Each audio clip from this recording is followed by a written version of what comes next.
Viral ngayon at usap-usapan ng mga netizens ang pagbenta umano ng sports car ng aktor na si Daniel Padilla. Ano nga ba ang tunay na dahilan kung bakit ibinebenta na ito ng aktor? Pakinggan at panoorin ang buong detalye.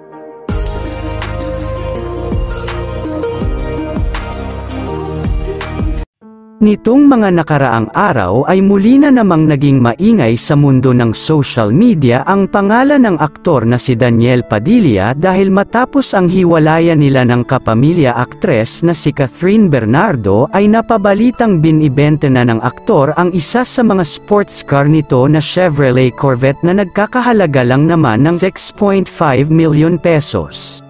January 15, 2023 nang ialok ng dealer na si Franz Akim Aldover sa rapper at YouTuber na si Boss Toyo, ang 2016 Chevrolet Corvette na sports car umano ng aktor na si Daniel Padilla sa halagang 6.5 million pesos. Ngunit tinawaran ito ng rapper-YouTuber sa halagang 5.8 million pesos na lamang. Bandang huli ay hindi nagkasundo ang dealer at ang YouTuber na si Boss Toyo kaya napilitang ibenta ito sa iba ni Aldover.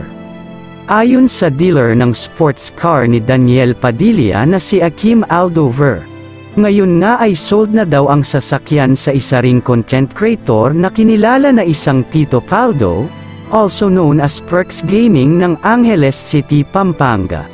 Hanggang ngayon ay nagugulumihanan pa rin ang mga netizens sa kung anong nga ba ang dahilan kung bakit ibinenta na ito ng aktor. Espekulasyon pa nga ng ibang mga netizens ay baka naghihirap na ito sa buhay at kinailangan ng ibenta ang ibang mga ari-arian nito matapos ang hiwalayan nila ng aktres na si Catherine Bernardo.